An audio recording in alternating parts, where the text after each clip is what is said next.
is up, everybody? Welcome to another episode of Limited Resources. This episode number 574. My name is Marshall. I'm one of your Limited Resources, and joining me on the line all the way from not quite snowy yet Denver, Colorado, it's Luis Scott-Vargas. I asked you before, Luis. Did you see what I did there?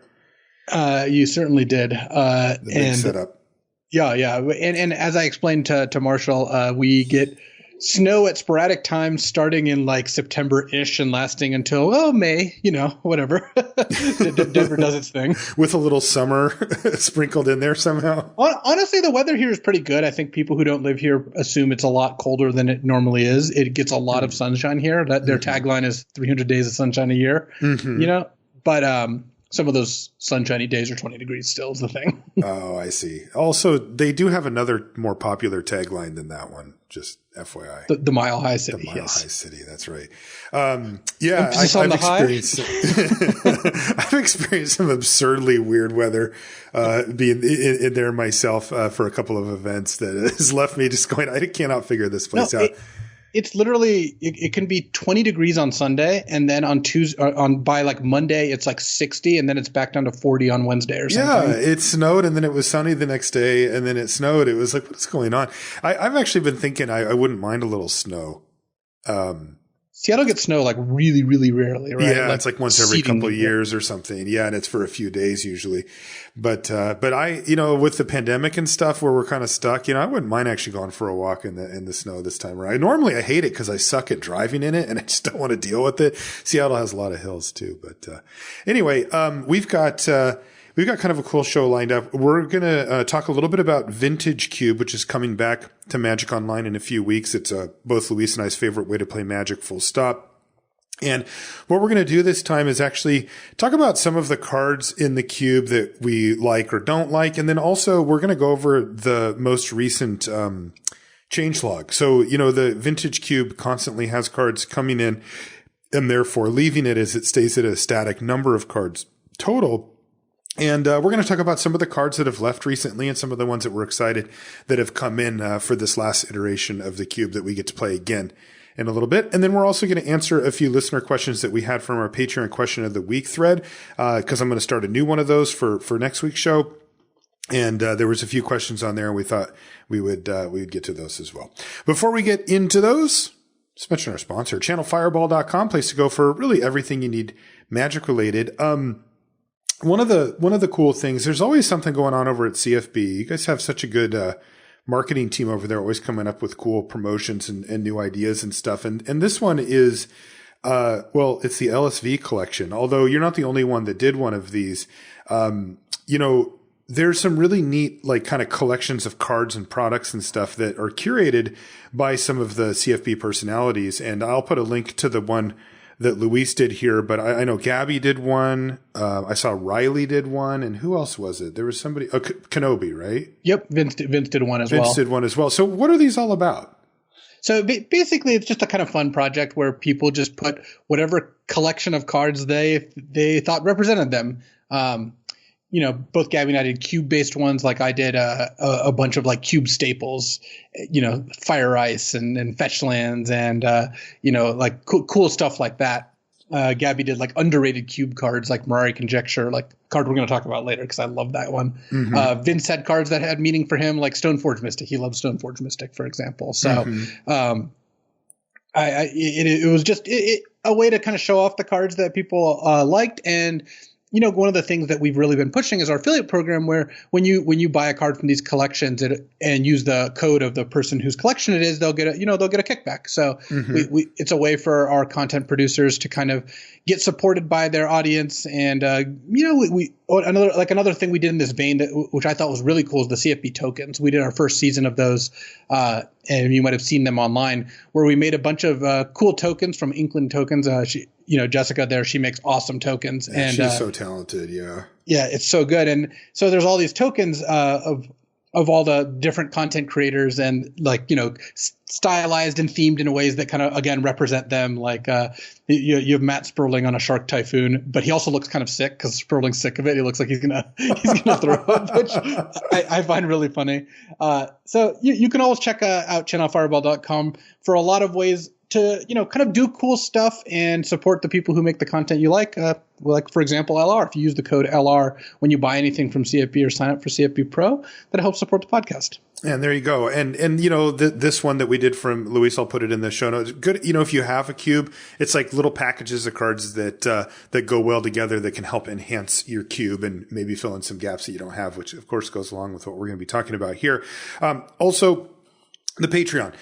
The Patreon, patreon.com/limited resources, really just a game changer for content creators. And I want to make sure to, as always, take the time to thank everybody that supports us over on Patreon. It really does mean the world to us. You get some cool perks for it, but really the name of the game is supporting the content creators that make the stuff that you love. I mean, we put out the show for free. We're going to do that. That's not going to change, right? This isn't going to be a subscription model show at any point. And, but that means that, in order to keep doing the show week after week, we do need the support of our most dedicated listeners. And the Patreon gives us the avenue to do that. So you can check that out at patreon.com/limited resources. As I mentioned, every patron gets access to a bunch of cool benefits, like you get a thank you card in the mail and you get access to the Patreon feed where you can ask questions for the Patreon question of the week or for our Q&A shows that we do. But also, as you go up the levels, you can get access to some other cool stuff as well. So, again, really just want to give a heartfelt thank you to everybody that supports us over on Patreon. And with that, let's get into the action here because look, the truth of the matter is that Zendikar Rising has been out for 5 years at this point, right? I feel like it came out. And that's in quarantine time too. Yeah. I feel like it came out about the same time Odyssey did, right? They're about in the same group. And the truth is I've actually still been playing it. It's really held up as a solid format and it's continued the streak that Wizards of the Coast has of just really good limited formats. It's just, we are in a really great time for limited, even if constructed is a lot more up and down with the bannings and all that kind of stuff. If you're a limited player, your life has been good. We have just been given, I really feel like they've hit a great formula balance over there. Whatever spreadsheet they use to tick all the boxes to the things that make a good format, they've really got the basics down. And, the only questions are, is this a particularly good set or is this one that had a couple of issues that bothered us, right? But it's been quite a long time since we've had one where it's like, okay, I did my 50 drafts and I'm just done, where I just don't want to touch the thing. And, Zendikar Rising has really held up as a very solid, very replayable, very fun format. And, but the fact is that we've explored it, right? And if there's something major that were to change, if there's a new deck or something, sure, we could go back and talk about it. But we've talked about the archetypes. We've talked about it all. And so that leaves us, especially in the kind of leading into the holiday downtime here, to look for other topics. And one of the things we love is Cube. So we're going to be talking about that today. And that's also because it's coming out. When was it? The 23rd, Luis? So yeah, this Vintage Cube starts December 23rd and runs through January 13th. And, in case you're listening to this and you've never tried Vintage Cube or downloaded Magic Online or are kind of intimidated or just don't want to download Magic Online, this is my plea to you to just give it a try. You can download Magic Online. You can make a new account. It's like, I think the last time I made a new account, it was $10, but you got 10 tickets. So effectively free because it takes 10 tickets to join a draft. So you kind of make your new account and preload it with a draft. And honestly, hand to my heart, Vintage Cube is just the most fun I have playing Magic. Yeah. It's incredible. It's got this combination of novel gameplay situations and really cool interactions. Like, there's all these different powerful, complicated cards that all interact in different weird ways, but it also has these very kind of established archetypes and you get to create new ones. It's this perfect mix of both because the cards are, powerful and open-ended that you can kind of make your own brews. But there's also very clearly delineated mono red aggro or mono green or splinter twin or birthing pod, reanimator. There's all these classic archetypes in there that you can kind of draft.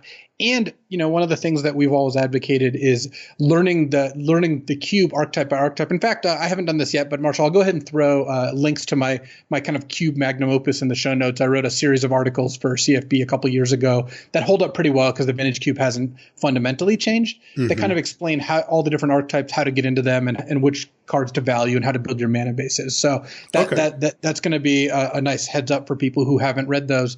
And I just think Vintage Cube is a ton of fun. If you've never tried it, it takes a bit to get into. That's the thing. But we're going to try to give you the framework, and we've done a bunch of episodes on Cube. And again, those articles I linked will help.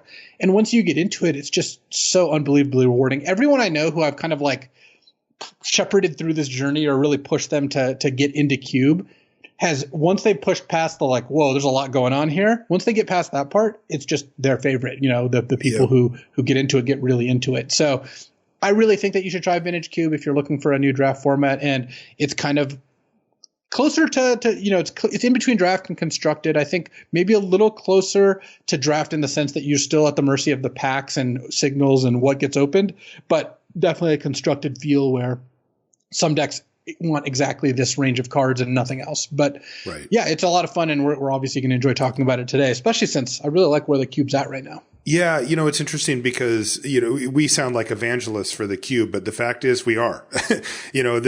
Of course, we're evangelists for Limited, generally speaking, right? Because we love it and we think that it's the best way to play Magic for a variety of reasons. But if you want to talk about the ultimate expression of that, it is Vintage Cube. And that's why you'll hear us talking and writing about it when we can, because it also has the highest barrier to entry. It just does. I remember my first few times drafting Cube, and I did what everybody did. I drafted some green-white pile of creatures with some swords and thought, this isn't too bad. And then, had a local semi-pro upheaval me into oblivion. And, I had to do what does upheaval do? This is my first time seeing the card. And then, I had to go through the whole process of thinking, well, that seems pretty fair, right? Like, it's both of us.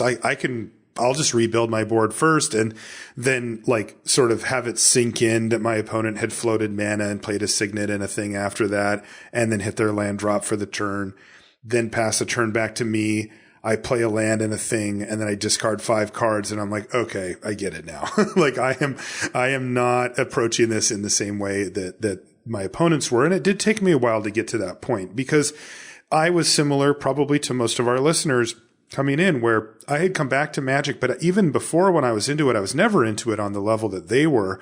And so most of the cards in the Cube were new to me. And when you get thrown basically every mechanic that Magic has ever produced in its most complicated, interesting form, it is difficult, right? Like it is a lot to take on, but it's worth it. And that's kind of why we continue to beat this drum. And, the Cube that comes out, the Vintage Cube on the 23rd that we were just talking about, we call it the Holiday Cube when it goes up during this time, because honestly, it's like one of the best parts about the holidays, because a lot of people are, out of school or off work or like in a bit of a downtime. And man, coming home and firing up some Vintage Cubes. Luis, tends to put up a bunch of videos around these. My videos will be Vintage Cube related. Like, it's a celebration.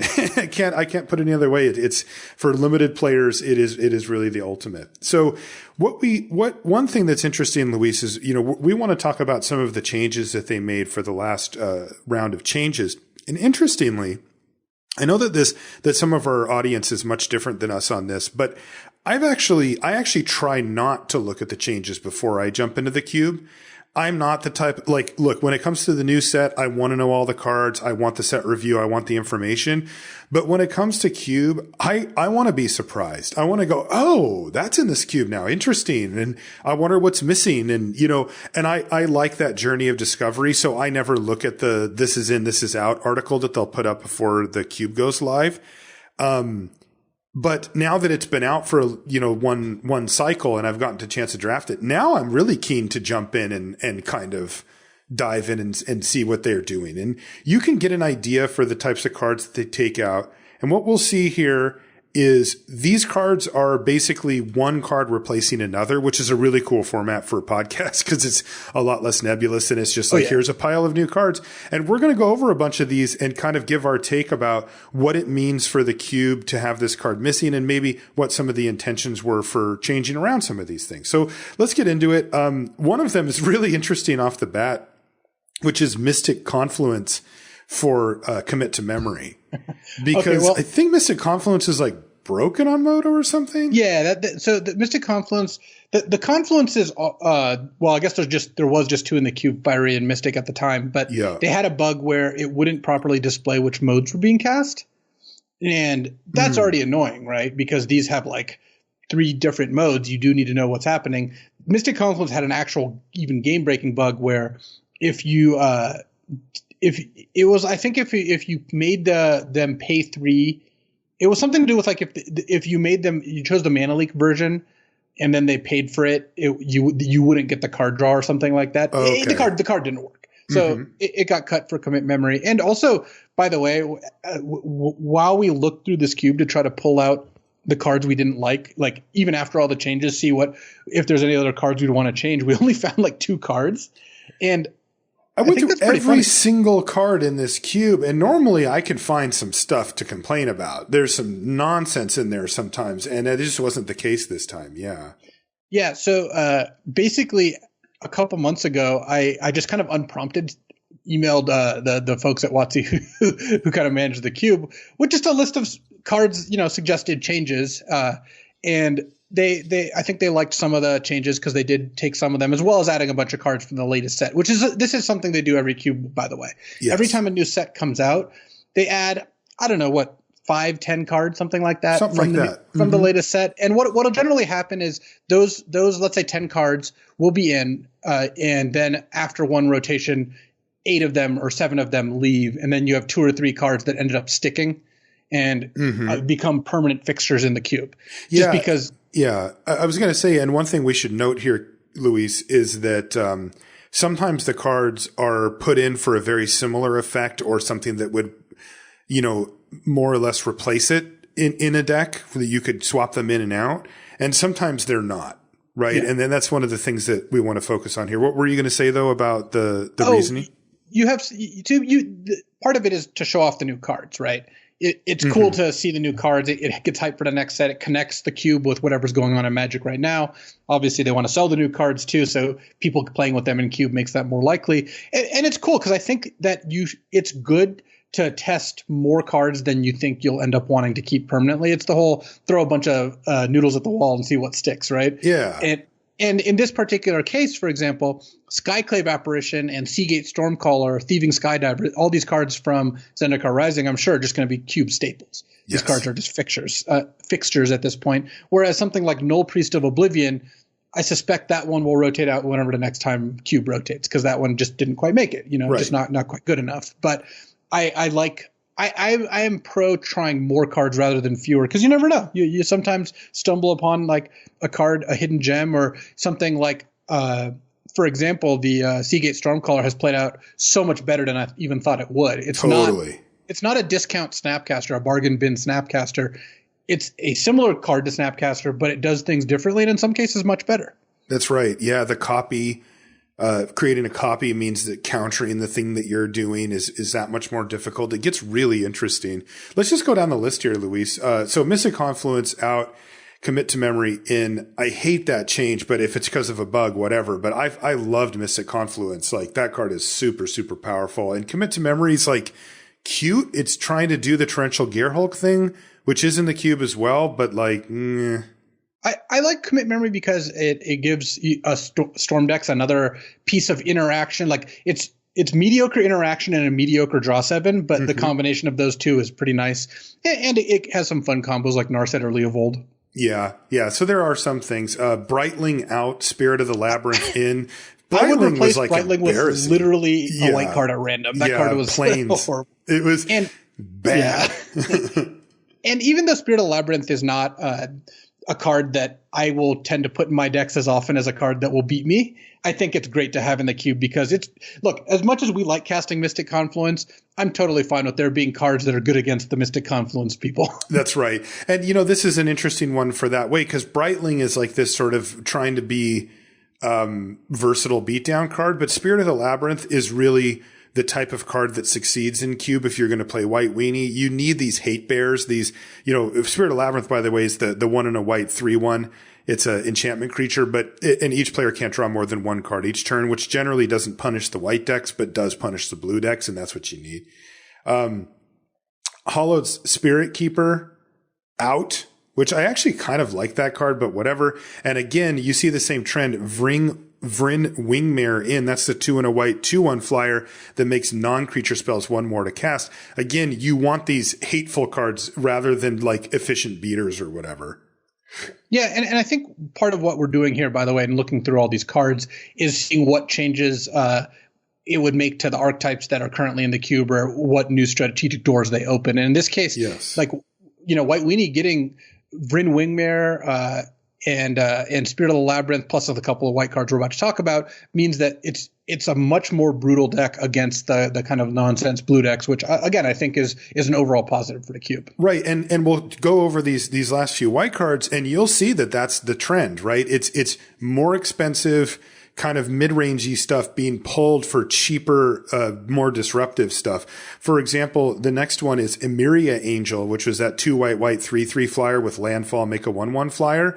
That's being pulled for Eidolon of Obstruction, which is the 1 and a white 2/1 first striker that makes loyalty abilities of planeswalkers your opponents control cost an additional mana.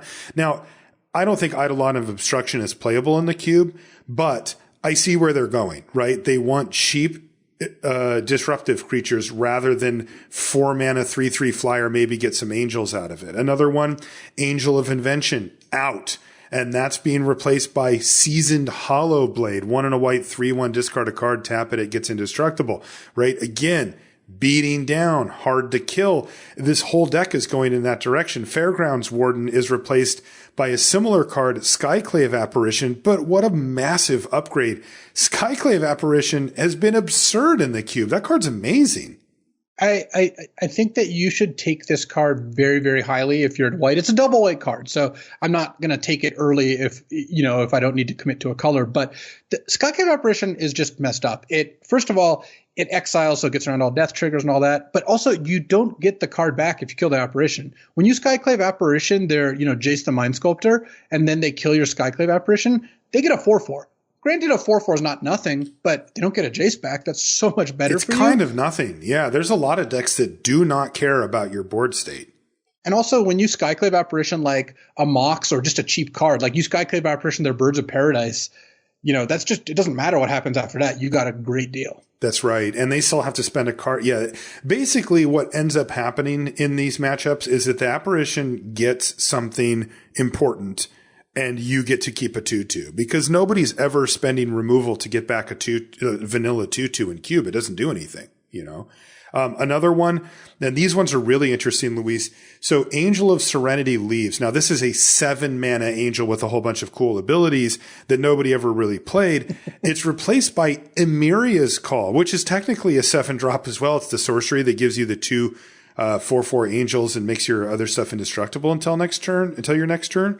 But this is also the land. And these are, I think, a pretty big deal in cube. Now, the Emmeria's Call, I don't know how important this particular one is because, as we've seen, white is really pushing hard towards the White Weenie, the Death and Taxes style builds now, where they're taking away the mid-range stuff and giving us the cheap disruption. And I don't really know where Emmeria's Call exactly fits into that deck.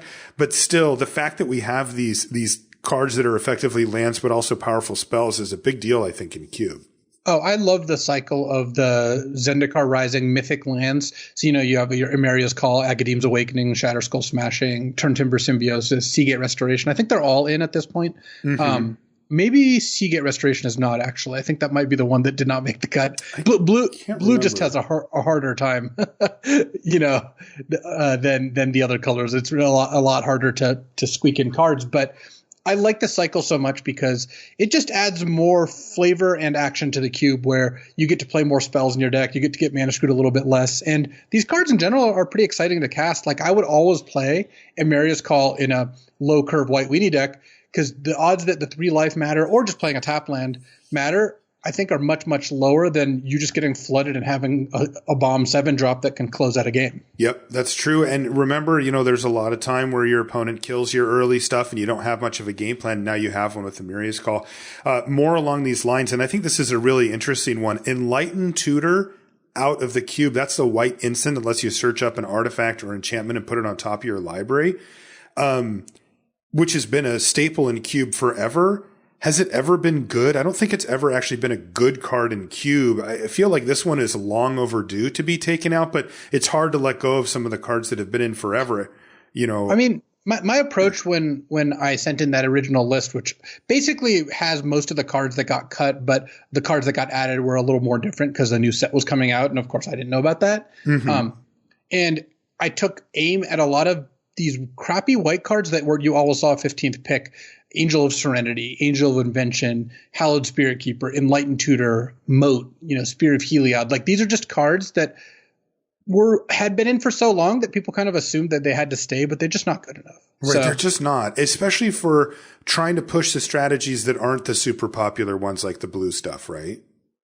Yeah, and I think that it's fine to maybe try to have an identity for white that's not just a low curve deck, but white has plenty of good controlling cards. White can do that part of the game just fine. What white specifically does not need is creatures and cards that cost like 4 to 6 mana that aren't great control cards but aren't great aggro cards. Yes. Like, there's just no room for that.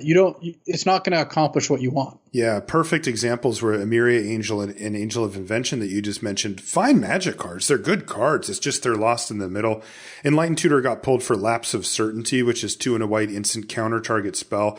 If it's countered this way, put it on top of its owner's library instead of their graveyard. Not a great card either, but at least it's on par with what they're trying to do. And then, boy, this is a huge one too, Luis. Enlightened Tutor and then Moat. Moat, you said Moat was on your list too of cards that you didn't want to see anymore? Yeah.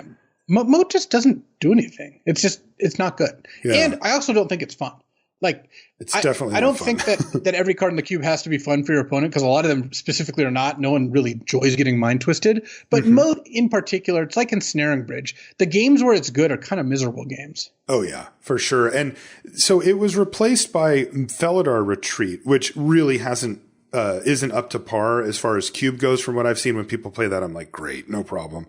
But again, it shows you the direction that they're heading. Felidar Retreat can be, a 4-drop curve topper in this deck, and it can, put a bunch of counters on your creatures and get your opponent dead a turn early or something. Completely different look than Moat.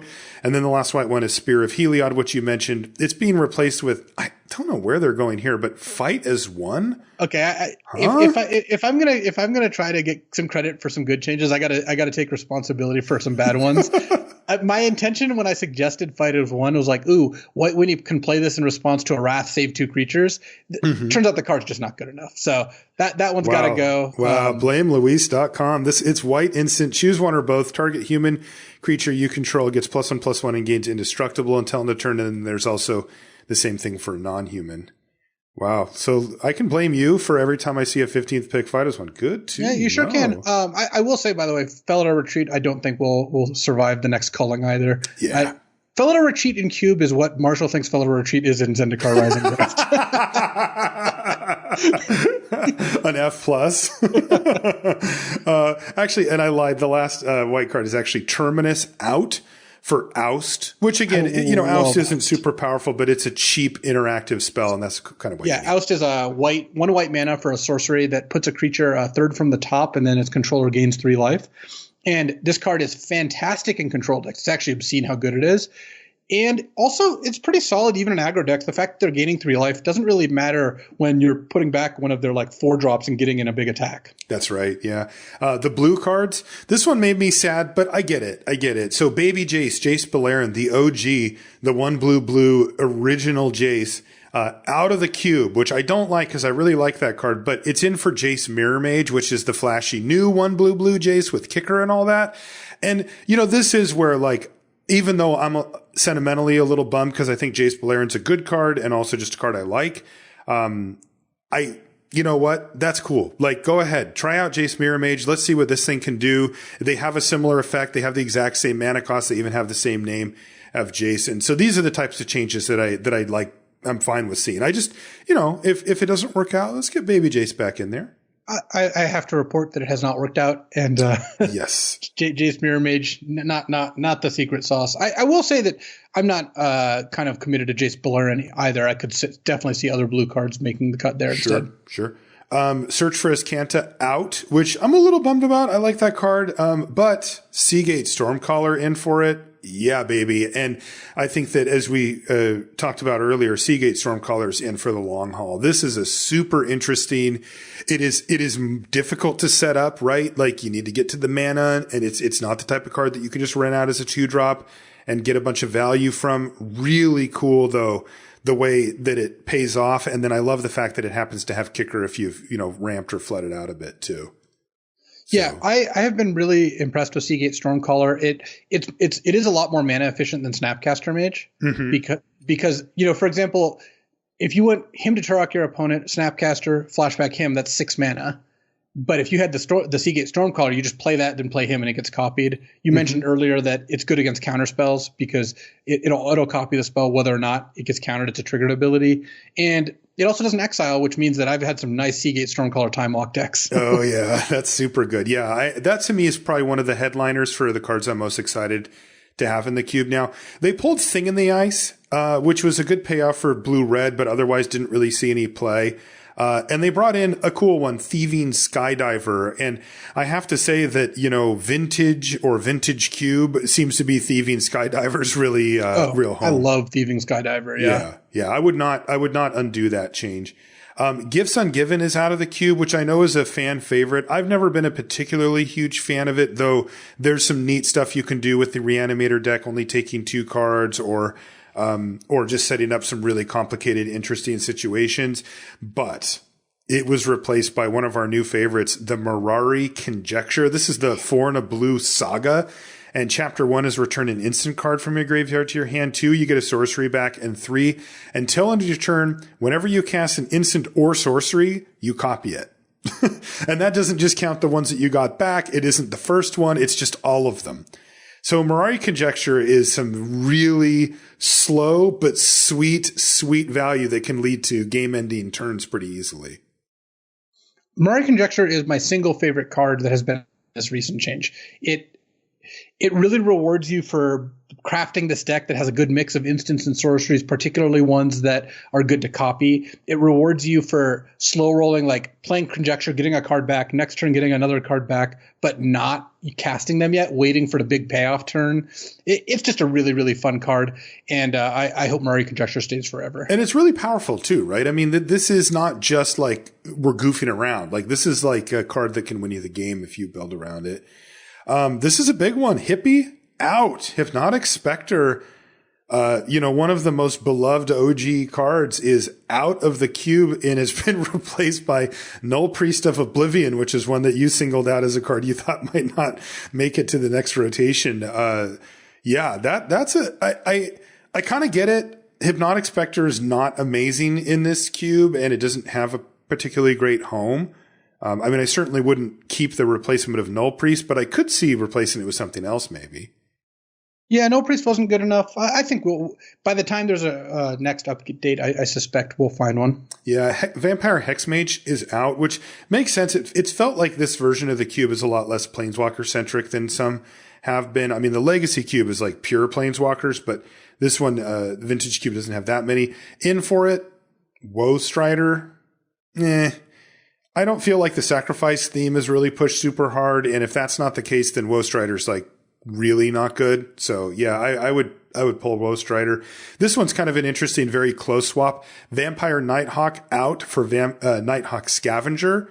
Very similar cards. They both have flying, death touch, and lifelink with 3 toughness, but Scavenger's at least 1 power, but can up itself to however much, I think I had 10 or something in what was the format? What was I playing? I think I might have been playing the Masters Chaos Draft or something. I can't remember. Oh, and you got it up to like a 5 or a 6 or something. This can't be in that set. What was it? Was it the cube? Maybe it was just the cube. At any rate, I had it up to absurd. Like I had it at 7 and I thought, wow, that's amazing. And then the next time I played it, it was at 10 and I didn't even know you could get that high. Like, are there that many types of cards? No, there aren't that many types of cards. Something's going on with your Nighthawk Scavengers. So maybe it was getting pumped by something else as well. But either way, it's just clearly a better card than Nighthawk. It's really hard for it not to at least be tied, and it's almost always going to be better. Yeah. Not that Nighthawk was an all-timer or anything, but I think the Scavenger was a solid choice. Now, here's the ultra rare card I don't care about for card I also don't care about. Well, it's also the end of an era because finally, Inkai's Servativoni is out of the cube. Inkai's Servativoni had some dirt on someone at WotC. That's all I'm going to say. Because Inkai survived the cube for so many years past its prime, and it didn't have a prime either. So yeah, Sling Gang Lieutenant. That's the 3 and a black 1/1 goblin that ETB makes 2 1/1 goblins, and you can sack a goblin to drain your opponent for 1. They lose a life, you gain a life. I think Sling Gang Lieutenant's borderline, but I like the combination of Sling Gang Lieutenant with like birthing pod type effects, and every now and then I've found it to be decent. I think it's probably in the bottom, 5% of cards, but I don't think it's egregious. Okay. Yeah, I definitely should go though. Hey, what's another card? I'm trying to think of this. I must have been thinking of a different card than Scavenger. Is there a 2 toughness creature that cares about something that gets bigger on its power based on like graveyards or something? I don't know. Marshall in a cube. This is really bothering me now. Yeah, because it can't have been the Scavenger because it wouldn't have been in those older sets, and I certainly have never had. I don't get them that often in ZNR. Anyway, I'll try to remember. This one's somewhat iconic. Necrotal out. And it's in for another kind of iconic card that's bounced around, Phyrexian Rager, which is the 2 and a black 2/2. When it ETBs, you draw a card and lose a life. Okay, I want to defend Phyrexian Rager. I've seen a lot of people make fun of this card, but I actually think this card is well worth playing in the cube. There are decks that really want this effect, whether it's to combine with Recurring Nightmare, again to combine with something like Birthing Pod, or you have blink effects, or you just want something to put at the 3 spot in your curve that replaces itself. So I think Rager, again, not a card I expect to take in the first 8-10 picks of a draft, but a card that I think makes your deck more often than not. Yeah, I mean, this is like the Black Mana War, right? Like, come on, give it to me. Phyrexian Arena out of the cube, Midnight Reaper in. Wouldn't have made that change, but whatever. Buried Alive is out, which good. I always hated this card. That's a 2 and a black sorcery. You search your library for up to 3 creature cards, put them into your graveyard, and replaced by, this is pretty nice, Agadim's Awakening. So yeah, I like that change a lot. Yeah. Go for the Throat out, sure, and Bloodchief's Thirst is in. Love that change. That's sweet. Bonfire of the Damned. Are you happy to see that one go, Luis? I guess nobody ever played it anyway. Yeah, Bonfire wasn't really a card, and Shatter Skull Smashing, the replacement's an excellent card. I think that's a really good addition. Yeah, that's a huge upgrade too, in my opinion. Magus of the Moon. That's a controversial one. Magus of the Moon, for people that haven't played it, is 2 and a red 2/2 human wizard. Non-basic lands are mountains, which would really hose a lot of decks. And then they've brought back maybe Earthshaker Kenra, the 1 and a red 2/1 haste. When it ETBs, you can make a creature with power equal to or less than it not be able to block, and it has Eternalize for 4 red. So yeah, I mean, obviously a nod towards aggression there rather than this, what is the red disruption deck that wanted Magus of the Moon? I don't know. It was just a kind of a strictly sideboard card, I guess. Terror of the Peaks out in for it is Rampaging Ferocidon. So, whatever. These are 2, mid-rangey red cards, but this is, of course, Rampaging Ferocidon is much more towards the aggressive end of things with 3/3 menace that makes players not be able to gain life. Ferocidon's a beater. Ferocidon, I think, is a pretty strong addition to aggressive annoying. red decks. Yeah. They took out Luca, Coppercoat Outcast, the Planeswalker, and replaced it with Experimental Frenzy, which when I first saw, I thought, oh, that could be cool, but I've never played it and never seen anybody play Frenzy in the cube. Yeah. I mean, Frenzy's kind of dipped in and out. I think it's okay, but it's weaker than most of the other options at 4 mana for aggressive red decks. So I think this is a spot that's not solidified yet. Yeah, so that's one that we could look to change. Master of the Wild Hunt, a card I've always liked, but yeah, probably was fine leaving. And in for it, the big Hex Drinker. I think Hex Drinker is quite good. It is good. It actually is. The ramp deck can use it to win games, and I've done so. So that's kind of cool. Den Protector out. I like Den Protector, but thank God that card was never, ever good enough, even in the green decks. And in for it, Nissa Vastwood Seer. This is good. This is the 2 and a green 2/2. And when she ETBs, you can go get a forest, and when your 7th land ETBs, she flips over into a planeswalker that gives you 4 forests or draws you cards. And yeah, that seems like a totally sweet change to me. This is a big one. maybe the biggest change for big ramp fans. I know Adam, friend of the show, Adam, was just crushed at this tooth and nail out of the cube. This was one of the best ramp targets because it's 7 mana and it lets you put 2 creature cards from your hand into play or search up 2 creature cards and put them from your library into your hand. But if you entwine it for an additional 2 mana, you could do both. So you could like search up 2 things, put them both into play, or you could search up 2 things, put one of those into play plus a thing you already had and have a follow up or some way to protect or whatever. And Tooth and Nail being one of the most simple and best ramp targets is now out. And it was replaced by an interesting card, Turn Timber Symbiosis. So that's the green, double face spell land, whatever they're called.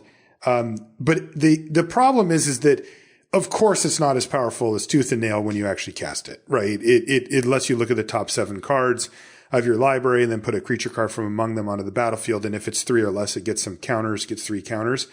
But like, this is a tough one because the fact that it's also a land is very powerful and very relevant and really good, but it is not a go-to ramp finisher. And Tooth and Nail was perhaps the go-to ramp finisher in some decks. So I think Tooth and Nail was always like the tier 3 finisher when you didn't get a good finisher. No way. Come on. So here's the good ramp finishers. It was tier 2. Okay, tier 2 is fine. Primeval Titan, Green Sun Zenith, Craterhoof Behemoth, Natural Order. Like, these are the cards I wanted in my deck. Yes. Tooth and Nail is not one of the cards I wanted in my deck. Like, if I had to play Tooth and Nail, I felt that my deck didn't come out optimally. Oh, you have so much to learn, Luis. You have so much to learn. That said, I'm not opposed to Tooth and Nail. I think I like this change, but I think Tooth and Nail probably find its way back in at some point. Okay, I like the next couple of changes too. Vivian Reed went out. That was the Vivian that sniped flyers, artifacts, and enchantments for Freyalise, Llanowar's Fury, the kind of one of the commander set planeswalkers that's 5 mana for a planeswalker with +2 make a Llanowar elf, like an actual 1/1 that taps for a green, or like I think it's -3 to kill an artifact or enchantment. -2. -2. Mm-hmm. Yeah. Yeah, that way you get to keep her around. Yeah. Yeah. And then Vivian Monsters Advocate, which is that one got cut. I would have preferred to see Vivian stay in for Freyalise because I think Vivian's just a really sweet card. Stop talking about Vivian. I know what you want to say. You got freaking Birthing Pod back in because you love to draft that deck. I love Birthing Pod. I can't in all good conscience say that Birthing Pod belongs in the vintage cube from a straight up, is this the collection of the best cards?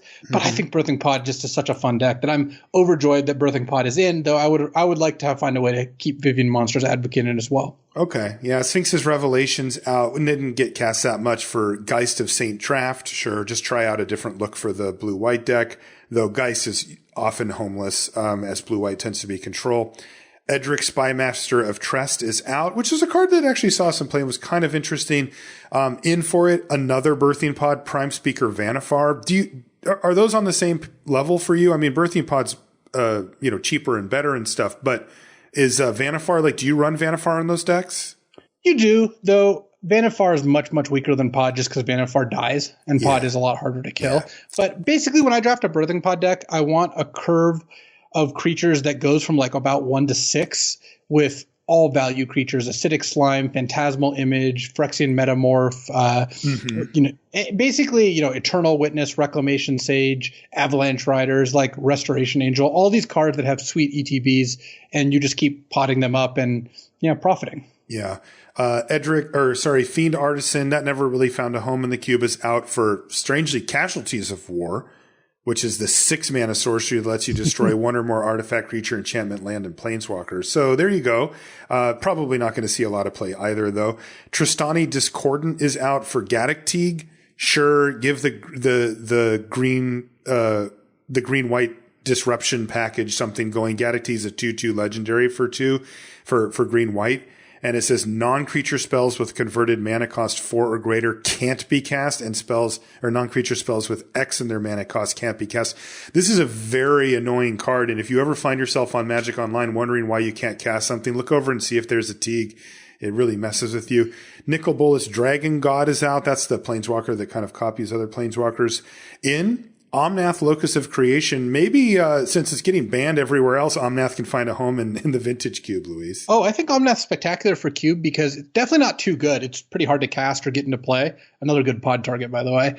And it rewards you for fetch lands. It's not like you get to pick up tons and tons of fetch lands because those things are pretty prized as well. But I found Omnath to be a very rewarding build around and a really fun card to include. These last three are really interesting, particularly because they're such different directions. So as you've seen, a lot of the cards are sort of 1-for-1 swaps of similar mana costs or the same color and stuff. Well, Sword of War and Peace is out, which is really interesting because I think that the predominant thinking was, well, you just put the cycle of swords in, but some are much, much better than others, especially given that we're playing in limited.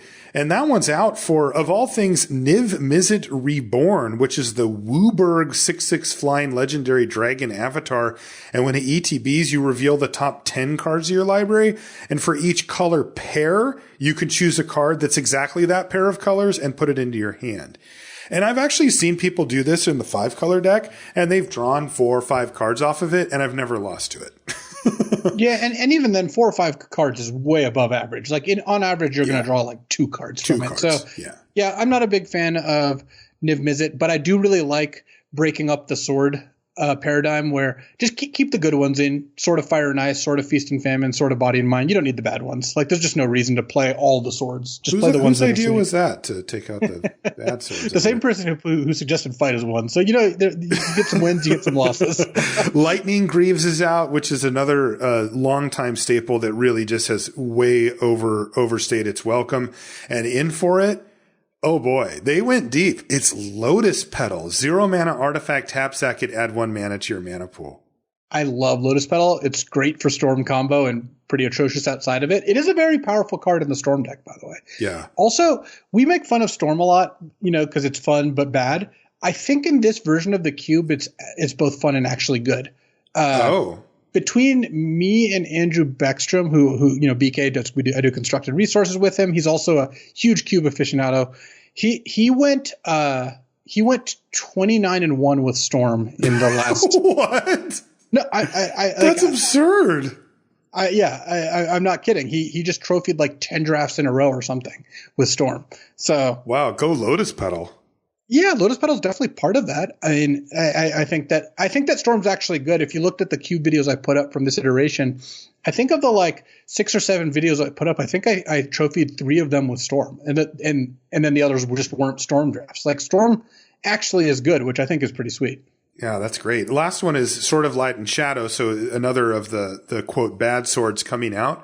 For my old buddy, Gilded Lotus. 5 mana artifact taps to add 3 mana of any one color. I love Gilded Lotus, so I'm all in for that.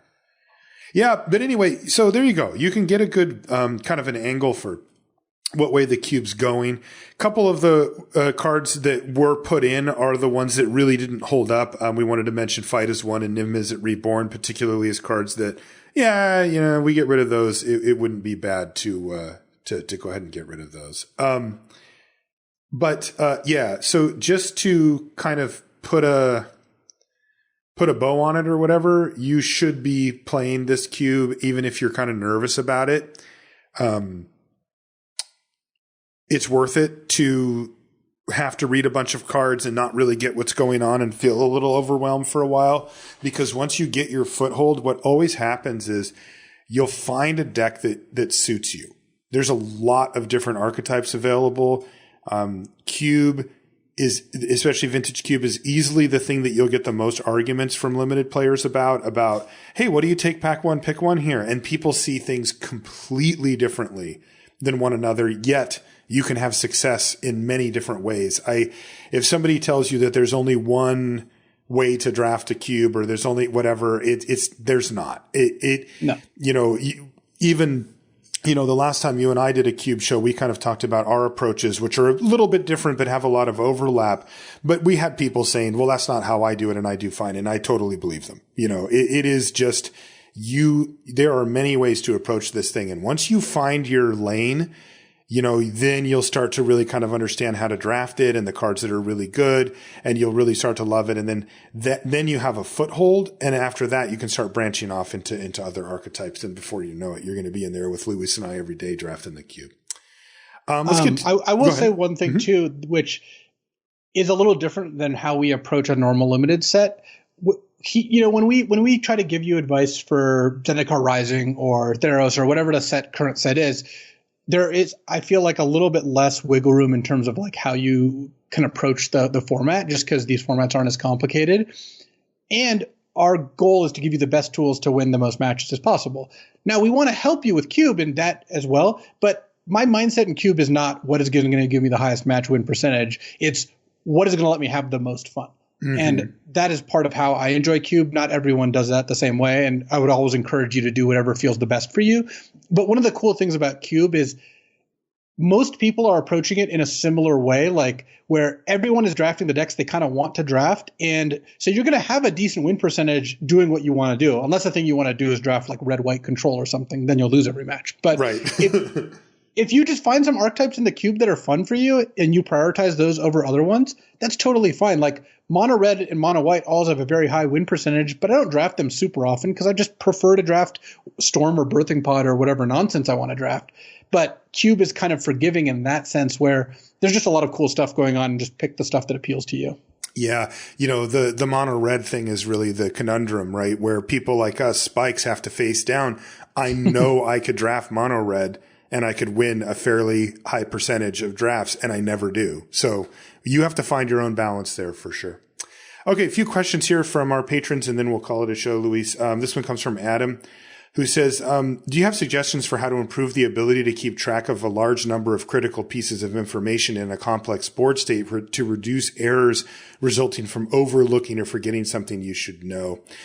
Boy, this is a very difficult thing, because I don't think it's really teachable in the sense of like, no, I mean, I don't have suggestions, but what I can tell you is at least how my journey worked and how I've seen other people's journey work when it comes to progressing up the scale and having access to so many of the best players in the world, like Luis, and having covered the Pro Tour for all these years and stuff. I've really got a chance to kind of see how this scale goes, which is when you first start playing, I know, Luis, you like to conceptualize it as in, well, I'll let you do it, right? Where it's like, you got to know your cards and what's going on before you can know theirs, that type of thing. Yeah. I mean, that's something I've spoken about on the show before, where you start by learning what your cards do in your side of the board. And then you kind of progress to being able to actually play your cards in an order that makes sense and kind of get a sense for how your cards want to work. And then you start looking at the opponent's side of the board and trying to factor those into your decisions. And then you start looking at your opponent and realizing there's actually another human being there who's going to make their own decisions and will react to the information you present them. And this journey is something that everyone goes through. Right. By the way, I do think that there's a system for this question, and I think it is a teachable one. Good. Then hold on to that, and I'll let you solve the problem. So as much as Luis is saying that there's a progression that people have. Well, the progression that I've seen people have for this topic specifically is similar in that you do need to, like, you'll see beginner players, like, if you want to ask a beginner player what strategic options they have, they will often not consider on-board open information things because they're not able to process that at that level and internalize what first strike means, right? Well, could you attack? You would have already dismissed it as an intermediate to good player listening to this podcast is like, well, I'm not going to attack my 2/2 into a 2/1 first strike. Like, that's not an option, right? Where a beginning player might have forgotten what first strike means, never really internalized that that's not going to be on the table. Then as they move up the rung, they will become more and more aware of these things. And at some point, though, you will reach the point where you have a good grasp on all of the possible options. And when you do, that is when you can start like thinking about things like strategy in a full sense. Because if you do not know what the options are that are available to you and what the consequences of those options are at least from just this is what's on board and what I have in my hand, like known information standpoint, it is very difficult to progress. But for me, at least, it took a while. That's it. It just takes a while to sort of keep seeing the same patterns, locking away bits of information that you can then recall without having to focus and think about them. And then you'll start to remind yourself about, I'm going to set a mental reminder to ping you on end step or to tap this thing or to scry one and draw a card, where you'll find yourself in the beginning of your journey missing that all the time. And then later in your journey, you miss it rarely. And then late in your journey, you miss it almost never, right? Nobody's impervious to all this stuff completely. But these are the types of things where you have to take the time. Also, I'm right here to play and build up these habits, these sequences, and this knowledge base. And then those will slowly start to recede as the things you're thinking about as you open up more mental space to think about the actual strategic things that you're doing. And if you hang out with pros, they're 3 steps ahead. Well, you could attack here. No, I can't. They have this and this. Oh, okay, right. I didn't think about that. And, I can attack here. Nope. The reason I'm saying no is because 2 turns ago we Thoughtseize them and I saw that they had this card. And if I do that, then they're going to be able to play this and I'm not going to be able to beat it. It's like, oh, right. I forgot about that. Okay. Right. But when you get to that level, you are combining all of the information that you have available to you. And that's kind of the goal. So what, if somebody who did want to improve at it, Luis, you said you had a way that maybe they could, take steps to improve. How would you do that? So there's a couple things. One is that there's a difference between, if I'm like, hey, Marshall, what would you do here? And I send you a screenshot or beckon you over to a table and they have 4 creatures. I have 3 creatures. I have 4 cards in hand. And you're just going to be like, I don't know. I guess I would do this. And I'm like, well, that doesn't make sense because they have this thing. And you're like, oh man, yeah, that wasn't a good play. Mm-hmm. Because I'm asking you to evaluate a game where you weren't around for any of the buildup. Mm-hmm. You just have to evaluate this massively complex board. That's not the problem that you face in these games. These boards build. They don't come out of nowhere. Yeah, sometimes someone does something weird like, cast Living Death and everyone gets 5 new creatures or whatever. Mm-hmm. But in general, when they have out 1 creature and you have out 1 creature, you usually know what to do, right? Mm-hmm. And then when they have out 2 and you have out 1, and then you have out 2 and they have out 2, it builds on itself. You don't need to reinvent the wheel. You don't need to derive from first principles every turn as if you're staring at a new board. The natural cadence of Magic gives you some kind of a boost here because you're looking at the board getting built up and you know what you would do on the current board most of the time. And then when a new thing gets added, you just have to evaluate what change that makes. You don't have to then evaluate the whole board again. I see. So imagine, you have out a 2/2 flyer and a 4/4, and they have out a 3/3. Well, on your turn, you're probably going to attack with both. It's not super complicated. But then they play a 3/3, and now you're like, well, I don't want my 4/4 to attack into their 2 3/3s. And then you play a 2/2, and then they play like a 1/4 flyer. And now the board is kind of stalled, but you don't have to figure out how every piece interacts with every other piece. You just have to figure out how the new piece changes the previous board. Status quo, yeah. Exactly. So that's something that you can do. The other thing you can do is make use of memory aids. If your opponent played combat tricks, especially in Limited, because you don't play combat tricks in Constructed too often, and in Limited you don't know the contents of their deck as well, write down every card. One of the best players in the game, Paul Rietzel, Hall of Famer, best player, one of the best players of all time. And he's in contention for the best Limited player, I have him in my top 5 of Limited players of all time. Mm-hmm. He writes down every card his opponent plays. He doesn't think, oh, I'll just remember them. He writes down every card they play. And you're allowed to write notes inside a game. So after game 1, he'll have 12 or 13 cards written down. And then when he's making decisions in game 2 or in sideboarding, he'll look at that list and think, how does this inform what I should do? Or they attack with a 3/3 and you've got a 3/4, and he looks at his thing and it's like, wow, they played Subtle Strike game 1. Yeah, I probably shouldn't block here. That would be a card to be really bad for them to have. Mm-hmm. So have no shame in doing something like that. Or imagine you have a card that has an ability in your upkeep, or even at the end of your opponent's turn. Put a dice on top of your library. You're allowed to do that. You're allowed to have a kind of visual aid there that'll stop you. And this is especially important when people had cards like Pact of Negation or Slaughter Pact, more in Constructed, where the cycle of 0 cost cards that if you then didn't pay 3 to 5 mana on your upkeep, you lost the game. Well, if you put a die or a marker on top of your library and then you go to draw and you see that, you can remember and pay for your pact. That is how that would work. And that's something that can help. Don't have too much pride to do that. So that kind of stuff can really help you. And then when another thing that if you make a mistake, let's say you forget to use a creature with an activated ability at the end of their turn, write that down. And then later you can look at that and think, okay, I got to work on that. And all these things, none of these things will solve it. Because Marshall, you're not wrong. Your first reaction was like, well, I don't really have an easy way to do this. That is true. There's not an easy way to do this. This is a skill you have to learn, kind of game by game, to where now I'd be surprised if I was watching you and you forgot one of these on the board things on like most normal boards, right? But you weren't always like that. No. And it took years and years of all these things. And there's these things that can help you make your decisions better and make fewer mistakes. And I encourage you to find whichever ones of these things help. I don't like some of these things personally. Like they're not something that does it for me, so I don't do it. But I'm very much not against people using whatever tools they can use at their disposal.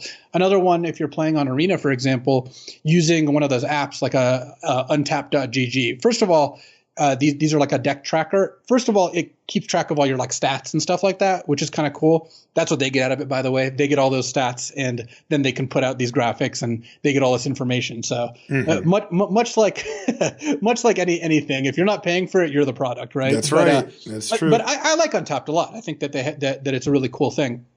And what it can also do is it will show you what your odds of drawing a land are.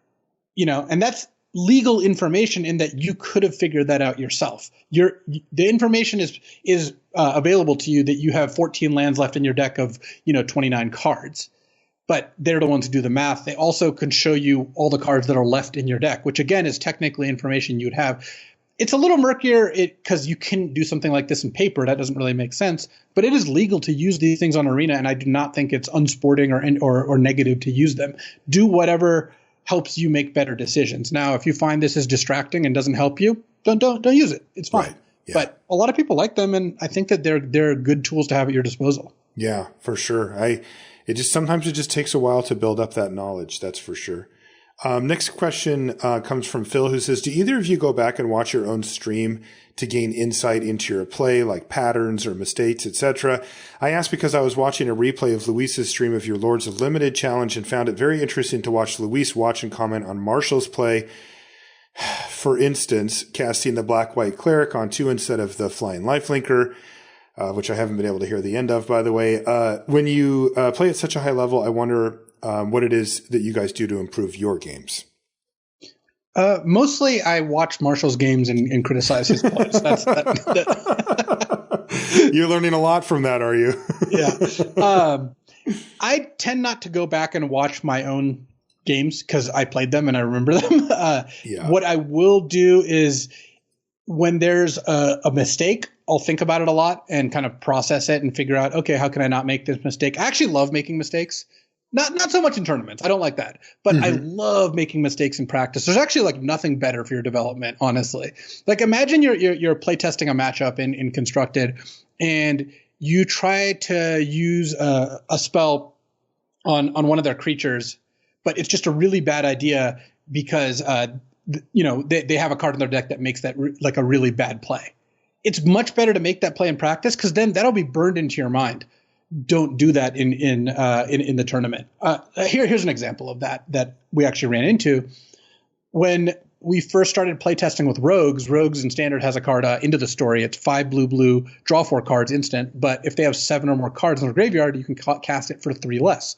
Right? It's kind of the headliner. It and Drown in the Loch, the 2 best cards in Rogues. It's the reason to play the deck. Now the interaction between Into the Story and Escape is kind of weird. So normally what you're used to as a Magic player is if your opponent does something, you get a chance to respond, right? They play a kill spell, you get a chance to play your pump spell. All's well and good. So in those situations, it behooves you to wait as long as possible because you can always respond to whatever they do. Now, imagine this situation. I have Into the Story in my hand, and it costs 4 mana because my opponent has 7 cards in their graveyard. And so I don't need to cast it right now because it costs 4 and I can cast it whenever I want. Might as well wait till the end of their turn. But what if they have an escape card in their graveyard? Let's say they do, and then they go, all right, well, I'll cast Cling to Dust out of my graveyard, exiling these 5 cards. All of a sudden, because that was a cost, they have 2 cards in their graveyard. Right. When you look at that, my Into the Story now costs 7. I do not even have a window to cast it. That's right. And that interaction, the first time that happened, I'm like, oh, all right. That's going to be a really big player in how this exchange works. And the first time you pass with Into the Story and they cast an escape card and you realize that you're just out of luck, you just won't make that mistake very often in the future. So playing a lot is great because it gives you practice, but also gives you the opportunity to make mistakes. And I think that's a big part of it. Yeah. And for me, I'm in kind of a weird position with this because I have definitely done this in the past and I highly recommend it. You will learn so much. It'll feel like you're watching somebody else play who's much worse at Magic than you think you are. And that's very eye-opening. And I have done this. I've also asked for help from players who are better than me to help me in positions where I didn't know what the criteria was to make a decision. But that was quite a while ago. And now, well, I'm kind of in a weird spot because I'm kind of like I am where I am with it. And I'm very aware of my shortcomings as a player. But they are diminishing return city, right? They're the type of thing where I could put in a heck of a lot of time and effort to get not a huge bump in win percentage or, whatever. And the truth of the matter is that since I'm not playing on the pro tour, I don't have a big incentive to take that. I'm at the type of point where I could put in a ton of extra effort to get not a lot back and that I would have to keep doing that kind of perpetually to stay at that level. And since a lot of my Magic playing is either for me because I love it or because I'm doing content, it doesn't make a ton of sense for me to do that, just from like a work-life balance type of thing. If I was qualified for a big event, I would do it in a heartbeat. In fact, I think I'd be really excited to be able to put that level of effort in, but it just hasn't really made a lot of sense for me to do that. So no, like currently, in fact, I try to avoid looking at the comments and stuff on my videos and everything, because as a content creator, it can be really overwhelming with the amount of feedback that you get about every single freaking thing that you do, every podcast, every video, every whatever. There's somebody who's going to tell you, well, you should have done this, you should have done that. And then when it comes to actually playing Magic, I mean, they come out in droves. Every mistake you get is 15 people telling you that you've made a mistake, It's weird because people will say things like, I stopped watching when you took this third, but then they make a comment about something later in the video. So, right. So I'm starting to think they don't stop watching when that happens. Yeah, exactly. And so for me, I love making the videos and I know that a lot of people like them and I'm happy with that. I love making the podcasts and whatever, but it's just like a mental health thing to not go back and watch every video or, the other thing that happens, which has nothing to do with anything with the question, but it just is true for me and I'm sure for you as well, Luis, is, I edit the podcast, I edit the videos I do for the Watch channel and all this stuff. I don't want to hear my own voice any more than I possibly have to. Well, I think most people might not be aware that the voice you hear when you talk, the voice I'm literally hearing when I talk, is not the voice any other human being on earth hears. Right. It sounds the voice different. Every other human being hears is the voice I hear when I listen to one of my videos or the podcast. And it feels weird because it's not my voice, except it is my voice to everyone else. It's just not your voice to you. Yeah. So there's the uncanny valley where it's you, but it also doesn't sound like you. And it's just intensely uncomfortable for most people, I think. It is. And I don't have a problem. I'm not one of those people that's nitpicking myself because of any, my voice or whatever. It's just enough, right? I've heard myself talk enough. It's just shut up, Marshall. I've also got to give props to LR listeners. The feedback we get is overwhelmingly positive. And even when someone doesn't like something we're doing, they generally present it in a pretty polite manner, and that makes the feedback that we get on LR, I think generally a treat to kind of listen to or hear. But YouTube, I'm going to say, is just a little different than that. It is. YouTube's slightly different. And then also when you do content work for people, for example, for WotC or whatever, right? You're being put in front of an audience and they didn't choose you, right? Yeah. They might like you, they might not, right? Where on LR, on here, if somebody doesn't like us, they just stop listening. They just go away. And then the problem solves itself. So last thing on this before we move on is, if you haven't been in a position to get a lot of feedback on something, the negative comments stand out the most. You can hear 10 positive comments and they make you feel good. And you're like, yeah, but then you hear one negative comment and it often outweighs the positive from the 10. So that's just kind of human nature. Yeah. And I might shift that ratio to 100, it is weird how our brains work. Yeah. Ben Clifford comes in with a really important question. What's your power ranking for the best crackers and bread to eat with tuna salad? Which is funny because I actually do eat a lot of that now. They have a really good one at Whole Foods that I like, and I eat it for lunch a bunch. And easily my number one I think it's called La Panzanelle. I never know the names of these things that I buy every day, but they have these crackers, these really nice ones that have pepper, like they're cracked pepper. They have rosemary and sesame and all these other flavors, but these are like, not the super high end artisan crackers that you eat with like super fancy cheese or whatever, but they're like expensive, really nice crackers still. And, you know, they're like $5 or something for a thing of them, but they're awesome. Marshall's like, how much could a cracker cost? $50? Yeah. No, come on. But they're really good. Like seriously. I'm less into crunchy than you by a fair margin. My favorite method of delivery for tuna salad is probably like some toasted sourdough bread. Okay. Yeah. The other ones I like is called Akmak or Akmak or something. And I do want to mention a bread recommendation now that we're on the subject. Ooh, yeah. Huey turned me onto this. There's a brand of bread called Ezekiel. And it's flourless, sugarless bread. So it's one of those like sprouted wheat bread sort of deals. Is that even bread anymore? So here's the wild part. If I ate it without knowing it was this like, you know, mega healthy bread, like it's like 80 calories a slice and has no sugar in it, like 0 grams of sugar. I would have thought it was just kind of a hearty wheat bread. Oh. It tastes really good. One note, you really do got to toast it or heat it up because it has no preservatives in it. So you just have to put it in your fridge. Otherwise it'll just go bad pretty quickly. Oh, okay. So you have to refrigerate it, and you'll see this spread in like the freezer or refrigerator aisles of stores mostly. But once you toast it, it just tastes really good. And it's a good way to make a slightly healthy choice. What is it called again? Ezekiel. I might try that. It sounds good. I like toasted anything anyway. Patrick says, hi, Marshall and SV. I appreciate that this podcast has become 99% magic and 1% burrito. What is the correct amount of burritos to eat per week? I don't know what the correct amount is. It really depends on your goals and motivations. I'm trying to think. I probably average about 2 burritos a week, but at this point, they're almost all breakfast burritos. Basically, there's this chain I've talked about on the show before, Santiago's here in Denver, and about once a week, we'll go there to get breakfast burritos, and they're pretty small. They're like $3 each, so I'll usually eat like 2 of them when I get them. Yeah, I think I average probably one burrito a week. It feels slightly suboptimal, but you know, what are you going to do? Justin says, I mainly play on Arena, and I've noticed that compared to paper, people very quickly and very aggressively concede.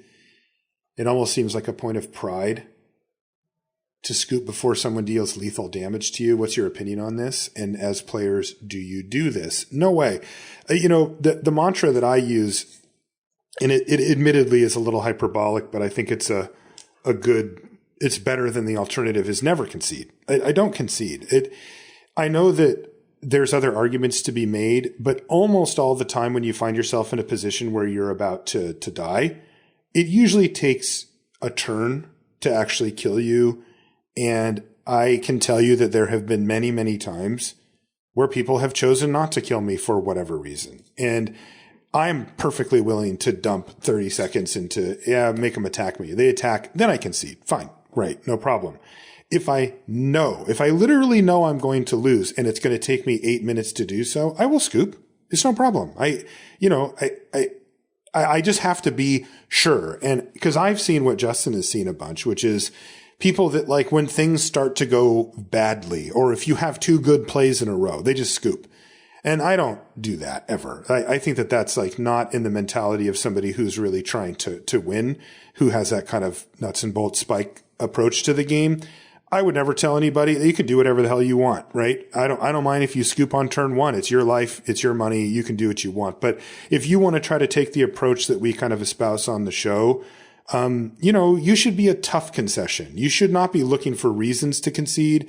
You should be looking for how much equity may I have left here, and what would it take for me to realize that equity, rather than the alternative.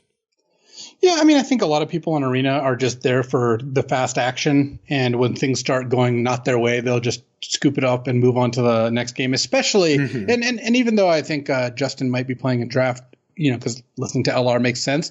On the ladder, I find people concede really aggressively because in constructed, there's not that much of a penalty. Like if you're not overly concerned with your rank, then you didn't pay anything to join the game. So they'll scoop them up. I concede more often on Arena or Magic Online when things look grim than I would in a tournament or in a like a paper event. But I largely agree with you, Marshall. And I think Huey wrote an article like 5 Magic Lessons on Channel Fireball recently. I thought it was a really good article. And one of his points was just don't concede unless you need to for like time pressure or something, because I'm just gonna say some of his points. One of them that I thought was really good was, well, would you concede this game in the top 8 of a PTQ? Mm-hmm. And if the answer is no, then you should play it out when it's not the top 8. Otherwise, you might not know what to do in those kinds of games when you're actually faced with that position. Right. The other thing is, would you concede if you had 10% to win? Well, of course not. That's a hideously high number. Would you concede if you had 5% to win? You'd be crazy to concede a 5%er. Would you concede a 1%er? Well, yeah, some people wouldn't feel bad about it. And now here's the next question.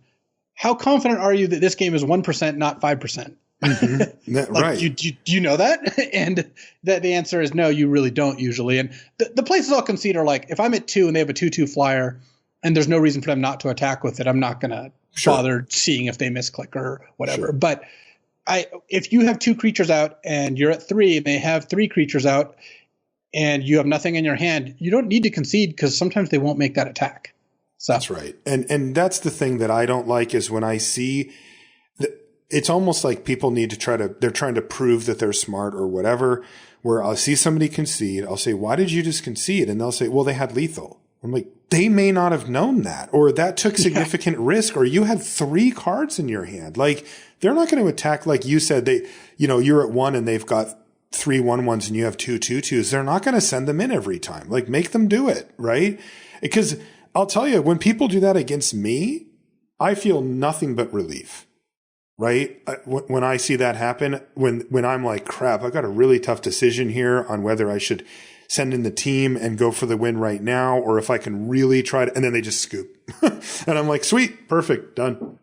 So yeah, I definitely recommend, look, commit some time to this. Like, this is what you're trying to do with your spare time, right? Like, well, play it for real. That's what I say. All right, one more question.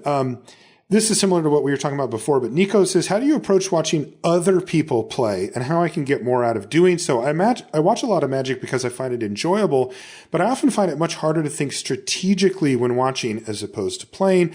I'm wondering if you have any tips for doing that.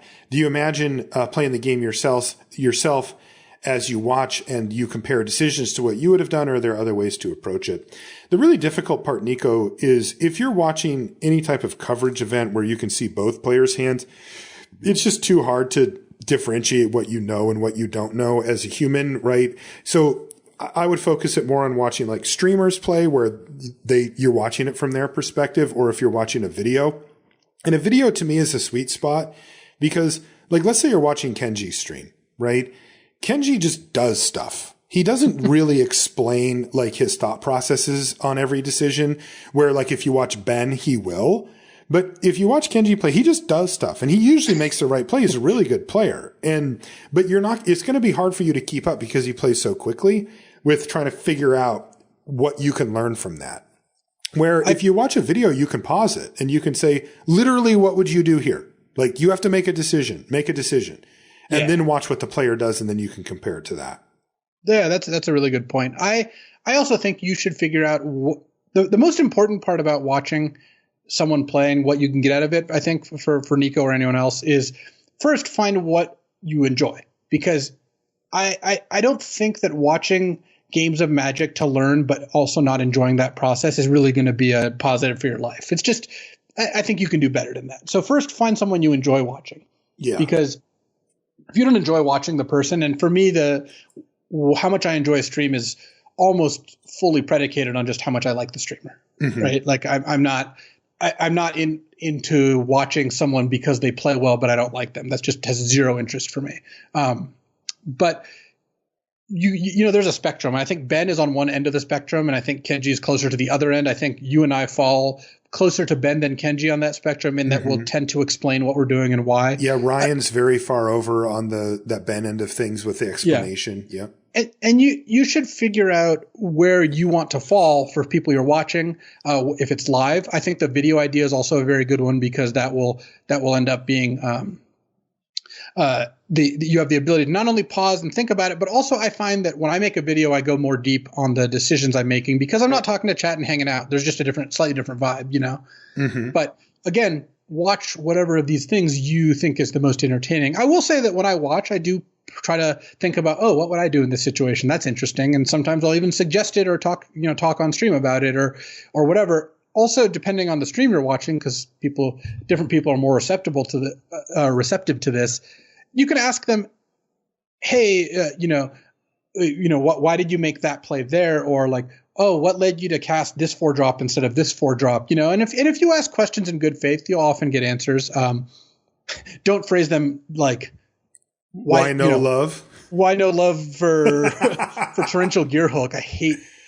If you go into Luis's chat and you say that, not only will you not get an answer you like, you're also like on the chopping block for a timeout or a ban or something. No, I'll usually just berate you. You hate it, yeah.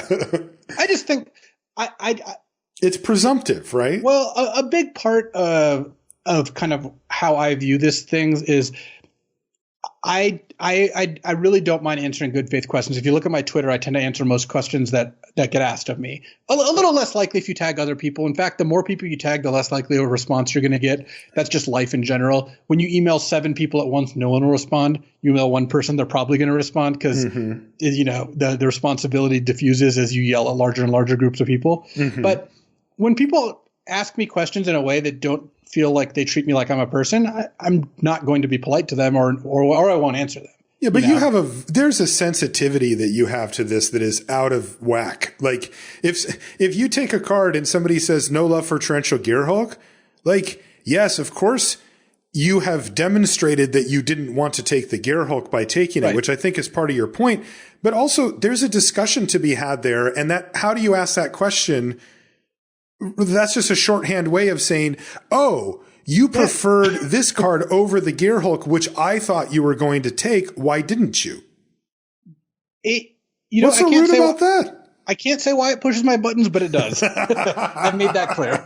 That is true. Anybody that watches your stream knows for sure. I had a Twitter interaction recently where Mara was talking about split second and Todd Anderson responded like, I think split second's one of the coolest and most, fun mechanics in Magic, and I responded like, I actually kind of think the opposite, Yeah. But that was just a terrible take by Todd Anderson. So yeah, but that's whatever. People have their opinions. People are allowed to have bad opinions. I agree. Yeah, that's true. But then someone responded like, okay, explain your position. And I'm just like, no, like you did not, like that was not a very polite way to ask. I don't want to engage with this. And they got mad at me. And then they blocked me. And I'm just like, all right, that's fine. Yeah. Like, that was rude though. They were being outright rude. Like I didn't even phrase it as rude as they actually were. Right. I saw that. And that was just not a nice, it was as if we were in a court of law or something. And it's like, you're not basically what it is for me is I understand the kind of temptation to shortcut things on online speak, but, and maybe, now that you're on the grind, Marshall, and now that you're streaming every week, maybe you'll develop some of these things too. Mm-hmm. I think it's just that the hundreds of questions I get asked phrased like that just get under my skin. So I'm just like, all right, you know what? Just talk to me like I'm a person that you would be talking to on the street, and then I'm more than happy to answer your questions. Yeah, no, I do get it too. It rubs me a little wrong too. I'm kind of just poking at you to see what you come up with. By the way, we actually have one more question. It was from Pete, who said, I started ZNR with a really strong win rate, and it utterly collapsed about a week and a half into the format. Part of it was bad luck, and part of it was moving up the ladder. But I also think I was making dumb mistakes and taking things for granted. How do you reset your mentality here? So the thing is, the resetting the mentality we've answered kind of before about, maybe taking a break and getting back to basics, maybe draft a cabs deck or two to kind of reset. But I did want to mention that we do get this question quite a bit, and this is actually normal. This is very logical too. Let's say Pete, I don't know Pete personally, but let's say Pete's like a solid mid-level limited grinder, right? Somebody who can get up to mythic if they put the effort into it, decent win rate, understands the game, listens to the show, reads stuff, good limited player, right? If you put that person into day one of a brand new format, here's the scenario. You have a bunch of people who don't know the cards as well as you do because they didn't put the time in to listen to the set review or read up or, whatever. and you have more of them than are normally in the player pool. If you fast forward a week and a half or 2 weeks from that point, those players now know the cards better than they did before because they've been playing with them. And the people that don't play very often at all and just come for the pre-release are gone. So you have a smaller player pool after that time frame of more knowledgeable players. Do you think that you're going to be getting 9th pick into the Royals and Royal Eruptions at that point, where in the first week you could?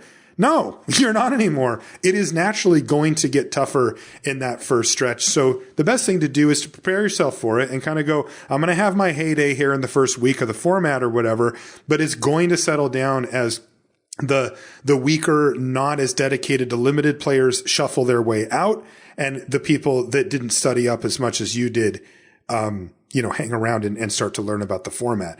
The best way that I know is to keep studying, right? Like to listen to our show, listen to First Impressions.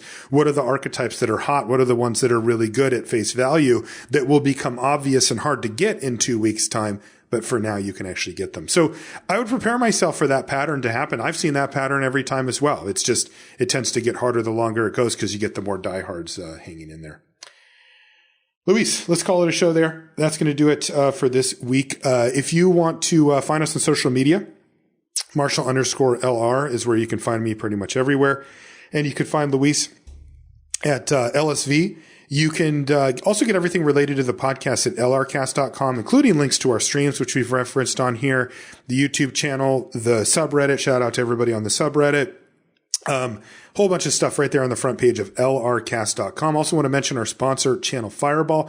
Remember, you can also sell cards back to Channel Fireball. It's not a one-way street. You can send them individually, where you can look up the prices of each one ahead of time, or you can do U-Box We Buy, where you send in your collection and they sort them for you, and then they'll give you an offer. And if you decide not to take the offer, you can get the cards back. If you want the offer, done deal. You get your money and you are done with it. That's going to do it for this week. We'll see you next time. Luis, why no sign off? I was just about to start the sign off. Why no sign off? No love for sign off? No love for sign offs? So I actually wanted to take a trip down memory lane and talk about just the 5 best games of all time, or my 5 favorite games of all time. You mean games of Magic or games? Games. Okay. Uh-huh. So I'm going to spoil it, though. Magic's number 1. Okay. Magic's number 1, both in terms of how much I love it and in terms of how many hours it laps. I have played more hours of Magic than any other single activity besides sleeping in my life. Well, when I say played, I actually count time spent thinking about Magic. Like I count the time doing the podcast as Magic, just because that's, I think, the context of what we're doing. Yeah. My second, I think the game that gets second for me is D&D. I've spent like tons of hours of playing Dungeons and Dragons, and I find it's just such a great game because the connections that it helps you make with, your friends. Like I'm over the moon right now, actually, because when I was in high school, I ran a D&D game, a long running one for the entirety of high school and even into college, because I went to college about an hour away from where I lived, where we played with my friends from high school plus my younger brother. And then when I went to college, we still played those games, but not as frequently. It used to be a tradition. Every like Wednesday, we would, right after school, we'd all just start jamming until basically as late as we could. And I just loved it. And then now recently I've started running a game online, and both of my younger brothers are playing it, and I'm running the game as well. Oh, so that's cool. Is it cool to play online or? Yeah, it's awesome. I'd recommend using Tabletop Simulator. I know a lot of people like Roll20, but Tabletop Simulator, if you've not used it, it's actually really good for playing board games too. All it does is it simulates a table, and then there's all these like mods and games that kind of go on top of that. Oh, okay. Some of them are officially licensed, some are not. I see. But you can set it up how you want. Works. Yeah. So the way we have it set up is we have our like map, and every time it's actually really cool. Every time I want to show the players a map or anything like that, I can drop it onto the table. And then they can go look at it, and you can rotate the table however you want, your camera view. Cool. That's cool. And they have their miniatures on the table and stuff. But I've been playing board games on there too. It's a good way to play board games with friends too. But yeah, D&D is number 2 for sure.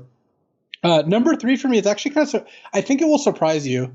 especially since I haven't talked about it that much, but in thinking about it, StarCraft is actually my number 3. And I kind of got reminded of it because I read this really long StarCraft article that I was telling you about earlier. And I played a lot of StarCraft, and I watched replays of good players, and I played online, for many years. When it was just a game that StarCraft came out in 98, and I played it pretty extensively for about 4 years or so. Okay. So my gaming history is kind of odd. Like we've talked about this before, who are gamers and who are not gamers. Because I think that label's stupid, by the way. I'm not looking to gatekeep there. But our history of games, like you like competitive strategic games that like pit you against other people, like poker and Magic. Yes. You're not. Hey, Marshall, if you told me like, hey, oh yeah, I was jamming Final Fantasy VII all week, and I'd be like, what the hell? No, no. And when I was young, I did, but yeah, as an adult, I've only liked games against other people. That's it. Yeah. And for me, my non-Magic gaming fell off a cliff as soon as I got deeply into Magic. Because Magic is this beast that consumes all of your time. And I don't regret that. Me pouring myself into Magic is what let me do what I do today, and meet all the people I've met. And with the exception of Marshall, I'm very happy about it. I'm the one exception. Yeah, the one exception. Wow. But I was really deep into StarCraft, and watching VODs of old StarCraft games when I was reading this article, because they were all linked, because it was an article about Savior, who was one of the best StarCraft players of all time, then also banned and almost went to jail for throwing matches, which is a big deal in Korea. Wow. He was betting on or his own matches or letting people bet on them and then throwing them. But that aside, he was still a genius. And watching the old replays and listening to the sound effects just completely brought me back, and I realized how much I love StarCraft. And that's kind of what prompted this too. That's cool. And then number 4 is Street Fighter, specifically Capcom versus SNK 2, but I played a bunch of different ones.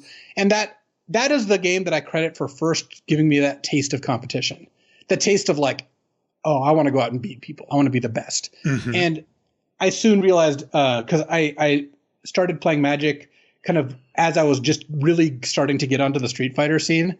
And then eventually, very quickly, I realized like, oh, Magic's a much better fit for me. I like it more, and I think I'm better at it, so I kind of switched there. But I played a lot of Street Fighter. It was really sweet. The one thing I really regret is when I played in the late 90s, early 2000s, the way you played Street Fighter was you went down to the arcade and you hoped someone else was there and you played against them. Yeah. Like I never got the let me go play someone online experience. Like, yeah, I could convince my roommate to play with me, and he was pretty good too. This is part of how we got better. But like there's no let's just play Street Fighter whenever we want. It was a prized activity. I played less Street Fighter than any of the other games in this list by so much because it was not easy to actually get games. Right. And then last is actually Diablo 2. I'm a sucker for these old Blizzard games. I just love them. I grew up playing Warcraft and World of Warcraft, or not World of Warcraft, Warcraft 2 rather, the old RTS, like kind of the precursor to StarCraft. And Diablo 2 is a game I played a lot of, picking up Stone of Jordans. And what kind of game is that again? So Diablo 2, you're a character on like it's like a 3D like tilted map kind of, and you're third person. You're running around the map, killing things, and they drop items. You could trade with other people. And you play this by yourself? You could play it online with other people, but it was more a solo experience than a multiplayer one. But I spent a lot of time, adventuring through the world and defeating monsters and stuff. And it was really fun, Yeah. But these are the games that really impacted me. And they're all, to some degree, involve other people. I'm not as much a solo gamer. That's just not me. Like, if I wanted to do that experience, I think I would just read a book or watch a movie. I like to consume those kinds of media as well. But, yeah, at the end of the day, I'm kind of like, one of those man-eating tigers. Once they taste blood the first time, there's no going back. I basically never played another game of Diablo once I learned the joy of these like competitive one-on-one games. Oh, you're definitely a man-eating tiger.